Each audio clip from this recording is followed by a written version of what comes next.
Assista agora ao programa Momento de Fé. Meu amigo, minha amiga do rádio, ontem eu falei sobre o Salmo 23 e recebi mensagens das pessoas que gostaram muito. Teve gente que disse para mim: pastor, fala mais um pouco do Salmo 23 pra gente, porque é um salmo que a gente conhece e ouvir o contexto e a história dele é tão prazeroso. Então eu vou fazer isso hoje com você. Eu vou ampliar um pouco o pensamento sobre o Salmo 23, mas eu quero que você fique comigo, porque daqui a pouco tem a oração da fé. Para você que está na live do Instagram, hoje eu não estou conseguindo ver os comentários, tá, gente? Hoje, por algum motivo do próprio Instagram, não está carregando os comentários para mim, tá? Então, você que me deu boa tarde, você que está aqui conversando comigo, eu vou tentar postar um comentário rápido aqui para ver se carrega os demais. Até agora, não está carregando para mim os comentários. Então, se você mandou uma mensagem e eu não visualizei aqui, é porque não está vindo para mim, tá bom? E se você conseguir comentar, diga para a gente como é que chega o áudio da live. Fala aí como é que está chegando no rádio. Eu sei que está ótimo sempre aqui, o som da Rádio Cultura é espetacular. Mas como é que chegou aí no telefone seu, você que me acompanha online, você que só pode me acompanhar, não tem um rádio perto, você me acompanha pelo telefone, aí no intervalo do serviço. Se você conseguir mandar uma mensagem, avisa pra gente: pastor, estou te ouvindo bem, estou te ouvindo nítido, ou estou te ouvindo com eco, ou não estou te ouvindo. Avisa a gente aqui que se houver algum detalhe a gente resolve. Bom, falar um pouquinho então do Salmo 23 para você, um pouquinho mais. Olha só, Salmo 23 não se tornou o salmo mais famoso da história por acaso. Esse salmo é muito mais que uma bela poesia hebraica que reflete a oração de um coração desejoso por Deus. Salmo 23, ele vai além, ele vai muito, ele transcende. Primeiro, porque ele revela ali nós temos ao todo 7 revelações, olha só isso, em 6 versículos tem 7 revelações dos atributos do próprio Deus, de como Deus é visto. E o principal desses atributos visto ali, e aliás inédito, porque antes deste salmo, em nenhum outro lugar da Bíblia a gente ouve isso.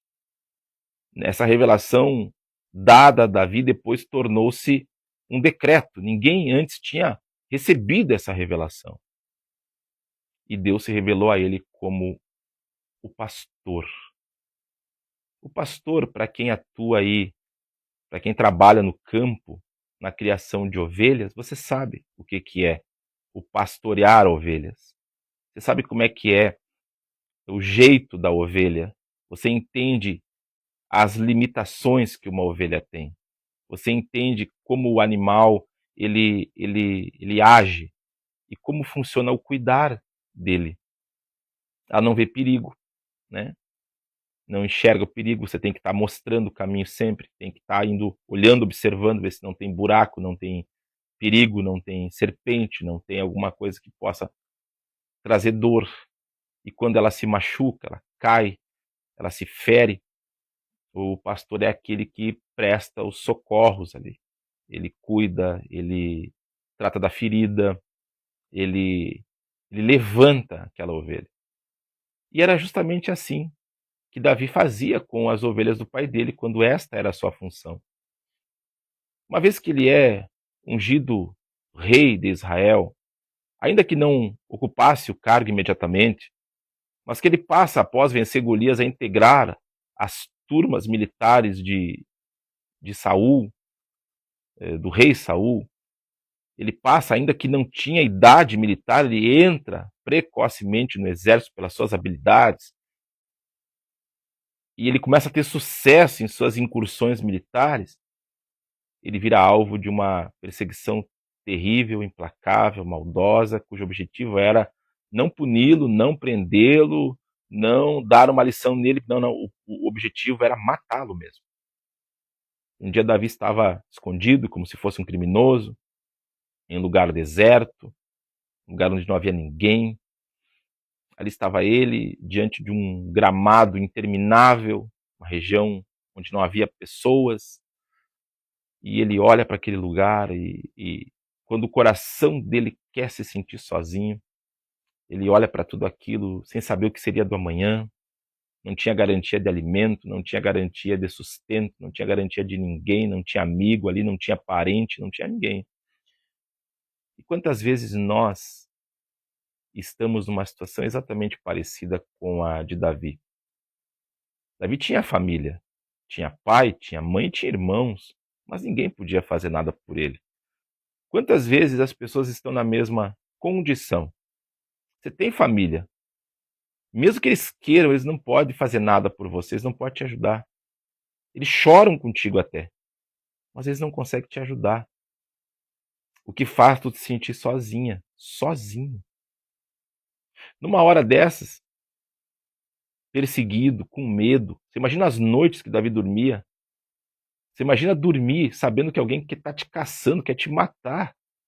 Não deve ser uma coisa muito, muito fácil. Saber se tu vai acordar vivo, vai acordar não vai acordar. Não estará vivo no outro dia, não acordará. Ou se você acordará com uma lança na tua frente, ali no teu peito, acordará sendo morto. Vai acordar para morrer? Não. Ele não tinha essa tranquilidade. Então, numa hora dessa, quando você não tem nada, não tem a quem recorrer, não tem a quem buscar ajuda, não tem a quem pedir socorro. E alguém pode passar por isso nas finanças, não tem ninguém para te ajudar nas finanças.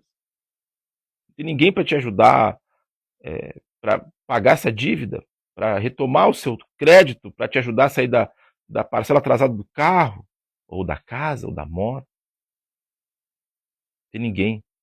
Aquele seu amigo, seu compadre, seu colega já disse para você, olha, eu queria, mas eu não posso também. Lá está a pessoa, numa situação onde ela não tem ninguém. Ninguém que possa lhe conseguir um emprego, ninguém que possa lhe ajudar com a doença. Ela já foi aos médicos, já fez o tratamento, já fez o que podia fazer. E todo médico que ela encontra diz, olha, é difícil. Ou não temos mais o que fazer pelo senhor ou pela senhora. Nesta hora, o que fazer? Quando está tudo à sua volta parece contra. Quando tudo parece contra. Quando nada, nenhum vento sopra na sua direção a seu favor, nada. E aí? Aí entra a revelação extraordinária do poderoso, lindo, abençoador Salmo 23. Davi nos ensina uma coisa que quando uma pessoa compreende, meu amigo, tudo passa a ser diferente. Ele disse, o Senhor é o meu pastor, nada me faltará. Não faltou nada, mas ele não falou isso quando estava tudo sobrando. Ele falou isso quando não tinha garantia nenhuma. E o que é isso, então? Isso é o que eu quero que você guarde hoje. Isso se chama declarar fé. Declarar fé. É uma coisa que ninguém ensina a gente. Não existe uma matéria na faculdade, ou até mesmo no ensino fundamental, ou ainda no ensino médio, nem mesmo em religião que te ensine isso. Está nas entrelinhas da Bíblia. Em nossa igreja ensinamos. E esse tem sido um dos segredos da ascensão de tantas pessoas. Num primeiro momento, quando a gente vê algumas pessoas ascendendo, crescendo, subindo na sua vida em todos os aspectos, quando esse crescimento chega na área material, nós brasileiros somos ensinados que quando alguém cresce no material tem que ter algo errado, né? Nós não conseguimos enxergar alguém crescer se não for por algum tipo de engano, erro e etc. Por isso que muita gente às vezes vê os outros crescerem e fica até desconfiado, fica meio que sem compreender até que chega um momento em que a pessoa percebe que é de fato algo chamado bênção de Deus. Isso é construído, você entende? É construído. Em nossa igreja, muita gente já vive isso porque construiu esse caminho. Quantas pessoas entraram em nossa igreja em situações muito difíceis, em todas as áreas. Quantas vezes eu recebi pessoas em nossa igreja que a única coisa que faltava era sinal de voz, já estava lá na mesa do advogado. E a igreja foi a última esperança. E ali conseguimos chegar num ponto de entendimento. Isso nem sempre é possível, mas a gente consegue muita coisa, muita transformação. Então as pessoas começaram a declarar fé. E foi o que Davi fez. O Senhor é o meu pastor, nada me faltará. É como se alguém que está desempregado começasse a dizer assim: esse mês que acabou de julho foi o último mês que eu estive desempregado, porque a partir de agora, emprego não me faltará mais. Emprego não me faltará mais. Declarar fé. Anos atrás, na cidade de Itaqui, eu atendi um rapaz e está desempregado há algum tempo e não conseguia emprego. Eu lembrei disso hoje. E nós oramos. E eu falei para ele: escute o que vou te dizer. Nunca mais vai te faltar o serviço. Quando você trocar de emprego, vai ser para empregos melhores. Você não vai mais saber o que é desemprego na sua vida se você crer. Aquele rapaz pegou aquela palavra emocionado, chorou e disse: pastor Alex, eu creio. Os anos passaram, eu vim para São Borja. E quando fazia mais ou menos uns 13 ou 14 anos que eu já estava aqui, um dia eu visito Itaqui e eu encontro a mãe desse rapaz. Eu não lembrava mais dela, mas ela me reconheceu. Pastor Alex, eu preciso falar contigo, eu preciso te agradecer. Sabe, meu filho começou a falar história, eu lembrei. Olha, pois é, pastor, ele nunca mais ficou desempregado. Sério? Sim, e cada vez que ele troca de emprego, ele vai para empregos onde ele trabalha melhor e ganha mais. É mesmo? E ele sempre disse para mim: mãe, quando o pastor Alex me disse que nunca mais ia me faltar trabalho, eu peguei aquela palavra para mim. O que ele aprendeu aquele dia? Não sou eu, você está entendendo? O que eu fiz com aquele menino foi transmitir a ele a mesma coisa que eu estou fazendo com você hoje. Uma orientação de Deus, uma palavra de fé. É o que é a minha vida, é a minha missão, é por isso que eu estou aqui todo dia. A minha vida, o meu papel no mundo é esse: levar as pessoas para perto de Deus, levar as pessoas a uma vida plena com Deus, ter uma aliança com Ele. Esse rapaz entendeu isso e caminhou declarando essa fé, e ele não soube mais o que era desemprego. Você tem noção do poder que há uma palavra de fé quando você aprende a declará-la? Você aprende: eu nunca mais vou viver essa situação, Senhor. Eu lembro de um outro testemunho, esse aqui em São Borja, para encerrar aqui. Este era de um homem que chegou na igreja com bastante dificuldade financeira. E ele estava, e o que eu vou falar agora aqui pode para alguns ser muito e para outros não ser nada. Cada pessoa tem uma realidade diferente, mas escute a dele. Todos os meses ele estava devendo, virava o mês devendo para o banco 15 mil de negativo. Ele sempre estava 15 mil no limite do banco. Se alguém que está me ouvindo hoje já precisou recorrer ao limite do banco, você sabe que se paga um juro. Geralmente no dia 5, 6 do mês ali, alguns bancos dão um pouquinho mais de tempo, mas você paga um juro por ter deixado aquele valor negativo, o banco te emprestando o dinheiro. E isso aí, conforme você vai usando, vai ficando cada vez mais caro. Não é barato, não. Então ele estava sempre naquela bola de neve, sempre no negativo, com medo que um dia o banco cortasse o uso do limite, porque nunca conseguia sair dele. Ele vivia sempre angustiado. Um dia ele vai num banco da cidade, olhar o extrato, ver aquele extrato horrível que estava. Mas quando ele sai do banco, no chão, olha isso, na calçada em frente ao banco, ele encontra um extrato de alguém que ele não conhecia.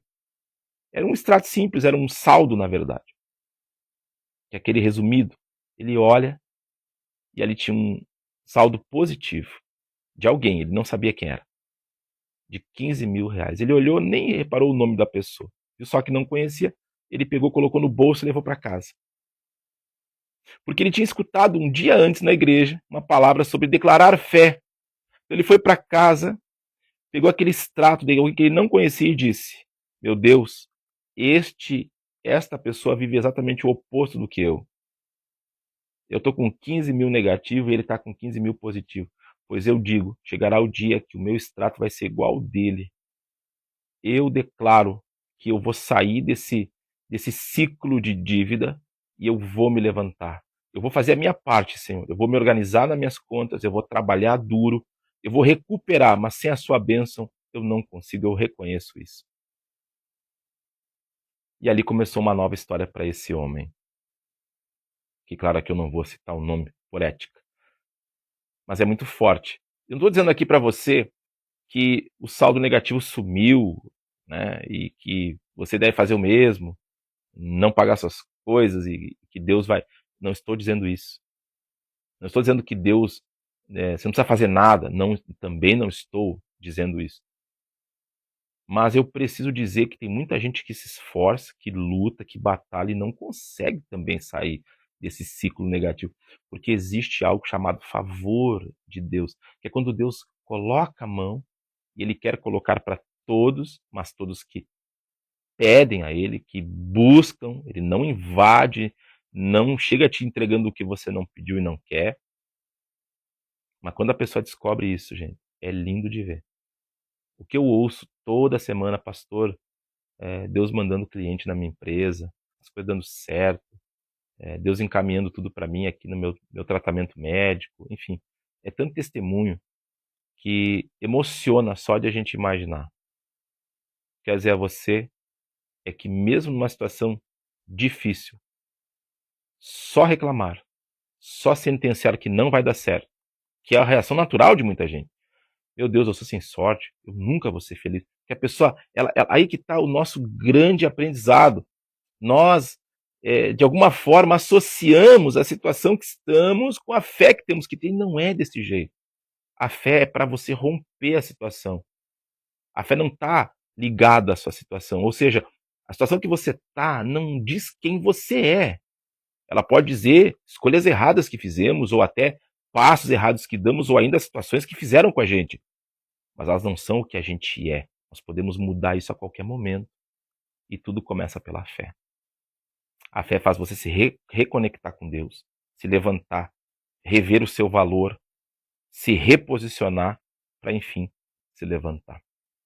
Espero que essa palavra de hoje possa ter te ajudado, nem que seja um pouco, independente da sua religião. Por isso quero te convidar. Vamos falar com Deus agora? Aproxima do rádio, é momento de fé. Meu Deus e meu Pai, assim como Davi liberou uma palavra de fé numa situação totalmente oposta, que nós possamos começar a fazer o mesmo hoje aqui. Se alguém está me ouvindo e iniciou o mês cheio de preocupações, angústias, problemas para resolver, e se essa pessoa pudesse resolver sozinha, ó Deus, ela já tinha feito. Ela não está pedindo para o Senhor fazer a parte dela, não é isso. Nem eu também estou fazendo esse pedido. O que eu estou pedindo é que ela possa ter a força de buscar no Senhor aquilo que ela não consegue. Então ajuda essa pessoa que já fez todo o tratamento, já recorreu ao médico, já procurou serviço. Meu Deus, já tentou tudo que é terapia para salvar seu casamento, mas a coisa está difícil. Ajuda essa pessoa, que ela venha até o templo da Igreja Nova Vida, onde nós estamos vencendo todas as batalhas. Abençoe teu povo, abençoe teus filhos, abençoe essa cidade, Senhor Jesus. Em nome do Senhor, amém e amém.